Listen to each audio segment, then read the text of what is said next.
আসসালামু আলাইকুম গাইস, সরাসরি চলে আসলাম একটু সুন্দরী আপনার কাছে। আসসালামু আলাইকুম আপু।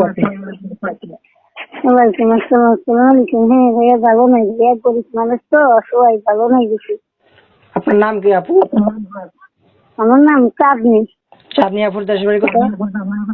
দেশের বাড়ি নোয়াখালী, লক্ষ্মীপুর। নোয়াখালী লক্ষ্মীপুর। বয়স কত আপনার? আমার বয়স হইল 23। 23 বছর না? জি। বিয়ে শাদী হয়েছে আপনার? হ্যাঁ, আমার বিয়ে শাদী হয়েছে, আমার একটা বাবু আছে।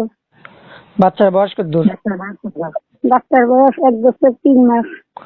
1 বছর 3 মাস। তো আপনার যে মিডিয়ার সামনে কেন আসলেন ঘরে স্বামী থাকতে? হ্যাঁ, আমি প্রতিবেদনে একটি ভালো, একদম সুন্দর, একদম মনের একদম মানুষের জন্য, সেই কেন জন্য আপনার আমার স্বামী আছে বাচ্চাটা। না? আপনার স্বামী হ্যাঁ? আছে না? আপনার স্বামী আছে না? না, আমার স্বামী নাই। আমার স্বামী আমাকে ডিভোর্স দিয়ে গেছে। আপনার স্বামী আমি আপনাকে তালাক দিয়ে দিচ্ছে না? হ্যাঁ। তো আপনি এখন কেমন লোক আপনার পছন্দ করতে চাইতেছেন? সে এখন যেমনই হোক, সে যেমন আমার কাছে ডাল ভাত খাওয়াতে পারে, আমার বাচ্চাটার দায়িত্ব নিতে পারে, বাবুর জন্য যেন একটু সাহায্য সহযোগিতা করতে পারে, আমি তেমন ধরনের একটু মনের মানুষ খুঁজছি। সে যদি বিয়েটি হয়, মুরব্বী না হয়, তাকে বিয়ে বিবাহ করবেন?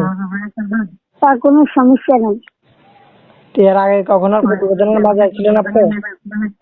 না, এই প্রথম। যদি আপনি কোনো দেশ প্রবাসী ভাই যদি আপনাকে প্রেম ভালোবাসা করতে চান, সেটা করবেন?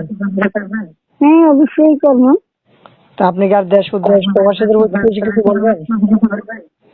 না, তাদের আর কি বলবো, তারা যদি দেখি যে না আমাকে একটু পাশে রাখছে, আমার বাচ্চার দায়িত্ব নিচ্ছে, বাচ্চার জন্য একটু সাহায্য সহযোগিতা করতে পারছে, তাহলে আমি থাকবো।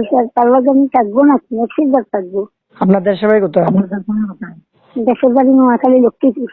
আচ্ছা, ঠিক আছে।